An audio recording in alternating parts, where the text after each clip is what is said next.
All Achievement Success System is well received by realtors, mortgage bankers, and community associations. On a personal note, I suggest you mute your phones and don't start any side conversations, because what I find most personally fascinating about Tony's background is he is a 5th degree black belt in Bujinkan Ninjutsu, the martial arts of the ninja. He is a trained hypnotherapist, and he had 4 years as a deputy sheriff in Marietta, Georgia. To discuss Culture Creates Committed Customers, please welcome our soon-to-be new member, podcaster, author, speaker, mortgage and technology expert, Tony Woodall.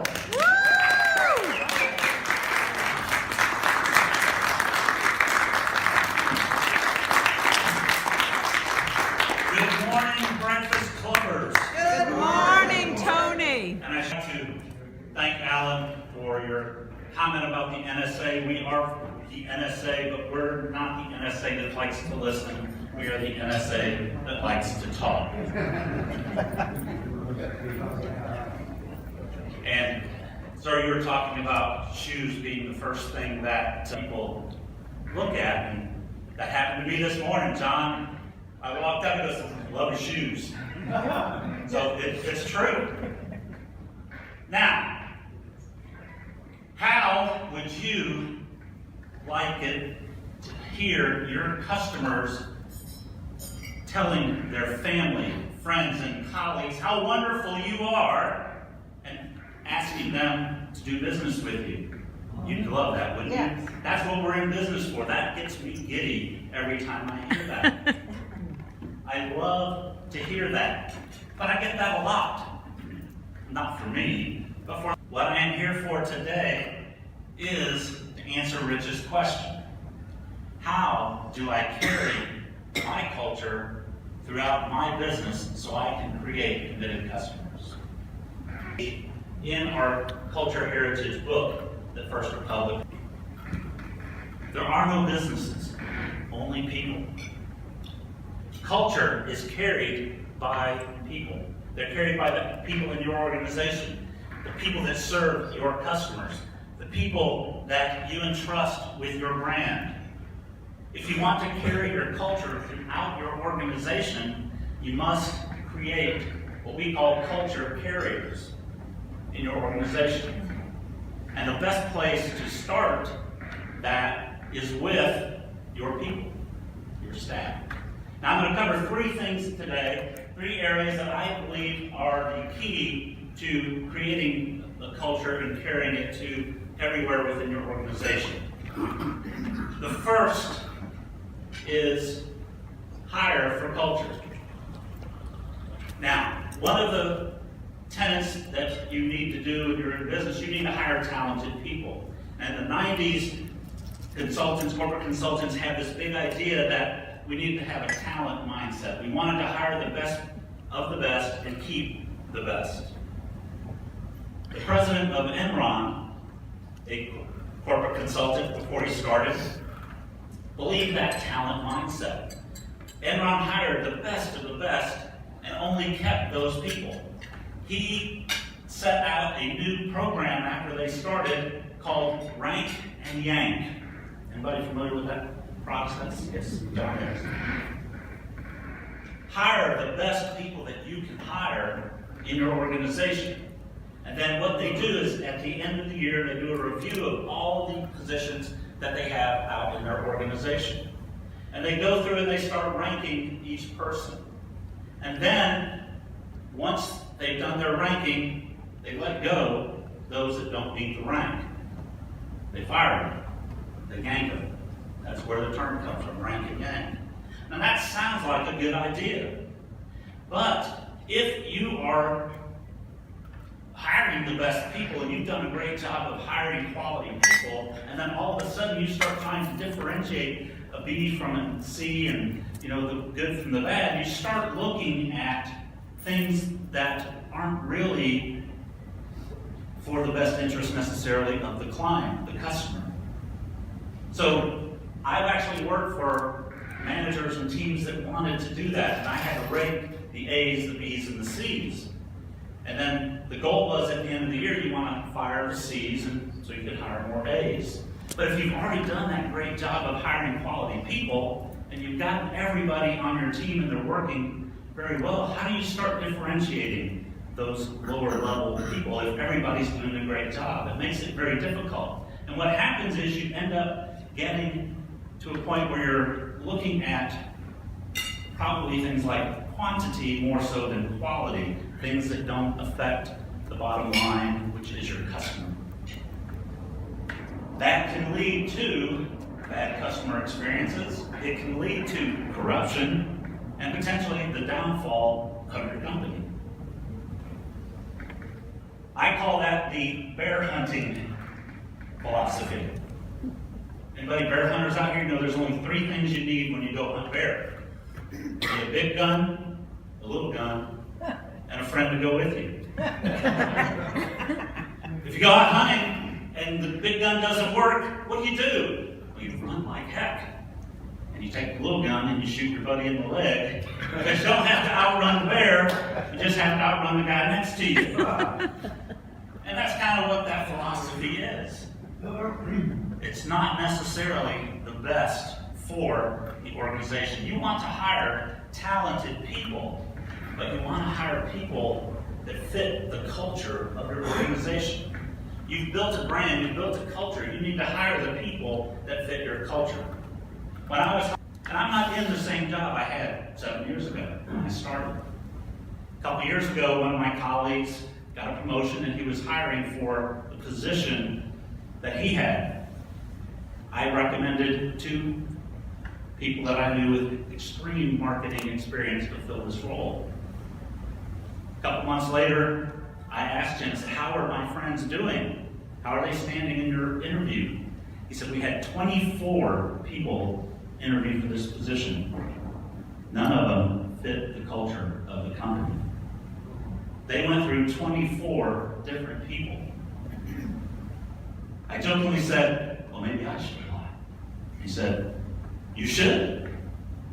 I still had to go through an interview with 8 more people in the department, even though I'd been there 5 years, to make sure I fit the culture of that department, that I could get along with that team and be able to work cohesively with them. So hire for culture.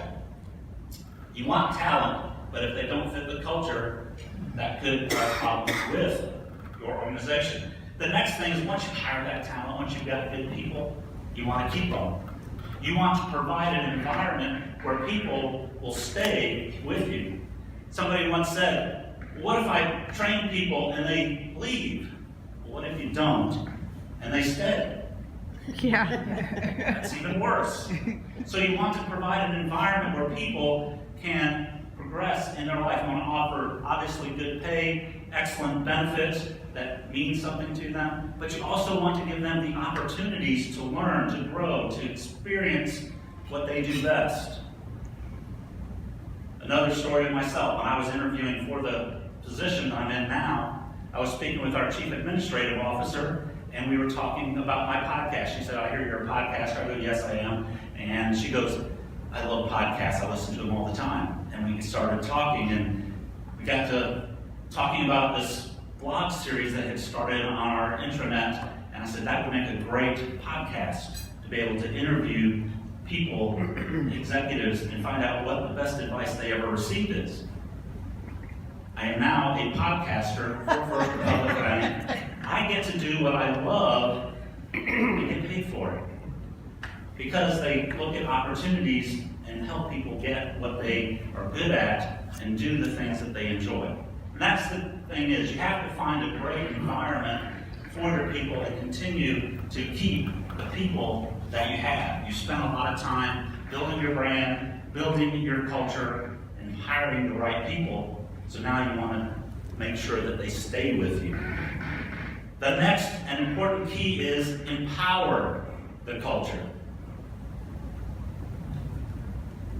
Steve Jobs is famous for saying, we don't hire smart people to tell them what to do. We hire smart people to have them tell us what to do. And the same thing goes with culture and building and empowering people in your organization. You've hired people to do their job. The next thing you need to do is let them do it. Let them do their job. One of the great things about the bank is they encourage and support the bankers and the relationship managers to do what they need to do to help their clients. I wish you could have been at one of our weekly meetings a couple weeks ago. The lady said, I got a call from my banker the other day. They were just calling to see how I was going and how things were. It's unusual, by the way, in a lot of banks. But they called and she started talking about, well, my husband and I are both interns at Stanford Medical, and we have very limited income and limited time, specifically because we have 3 kids under the age of 5. Oh my goodness. And our oldest is getting ready to lose a tooth tomorrow. And I found out that the tooth fairy has raised the price for teeth. It seems that the going rate for a tooth these days is $5. Wow. I thought my kids got high when I gave them $1. The tooth fairy gave them $1 for their teeth. But apparently it's $5 in the Bay Area. Of course, it is a higher cost of living here. But she said, I don't have the change. I'm going to have to come by the bank tomorrow and pick up some change so that I can have the tooth fairy visit tomorrow night. She said, we continued talking, then hung up. The next morning, she said, the doorbell rang. The courier showed up, gave me an envelope with $20 and $5 bills. She said, I was amazed. I didn't have to go to the bank now. But that's the kind of empowerment that First Republic does for their clients and for their colleagues. They give them the ability to make those decisions to provide an exceptional level of customer service without having to go through a long approval process. So you want to empower. Key item that you need to think about while you're trying to work on transferring your culture across your organization is to grow the culture. Implemented recently, a couple years ago, was a social intranet. The social intranet is where I come in. That's the role that I took over as the internal community manager. My role in the bank is to work with our departments and our colleagues to solve solutions and build better communications within our community. And our community is our people. The community is the group of people, your customers. When I started trying to explain how our social intranet is like the local coffee shop. The local coffee shop is where members of the community go to talk about the news, get to know one another, share information, things like that. And then it's also where people, colleagues, and clients meet to do business. We conduct business at the local coffee shop. And then we also find people going to study and to learn. So that social intranet is a way for us to communicate, break down silos, and share information within our organization with this social intranet. Communications and building communities. Communities are important. We are all part of a community. I heard Rich say just a little while ago, we like that communities. Facebook just recently pledged that their goal now is to bring 1 billion people together in purposeful communities. So their concept and their process that they're going to be focusing on now is not the individual timelines going forward. It's going to be on communities. It's going to be on building purposeful organizations and purposeful people. And I spoke about our weekly meetings. I've talked a couple times about that. And these meetings started 32 years ago in industry and to share success stories. It's kind of like the campfire. Culture is spread, or has always been spread, around the campfire. Stories build culture. Stories around the campfires where people learn about their culture, about their livelihood. That is what social networks, that is what community is all about. So you need to build a community within your organization to share this information so that people can start telling stories about what your organization culture is and start hearing that over and over again. Now, the campfire may be frequent meetings. It may be technology such as social networks. It may be technology such as video conferencing. We do a lot of that in our weekly meetings that we have. We have all of our offices around the country in through video conferencing, and we can actually see public bank. I'm not here, I didn't join the club to sell First Public products. I don't have to. We have customers that will do that for us. We have committed customers. I'm here to answer Rich's question. How do I spread my culture through my organization so that I can create committed customers? And I've shared 3 ideas with you that I think that will help you do that. One is hire for culture. Make sure that you hire people that are going to share your ideas, your beliefs, your values around the organization. The next is to empower the culture. You want to make sure that you give your people the tools that they need to carry that culture and to propagate it throughout the organization.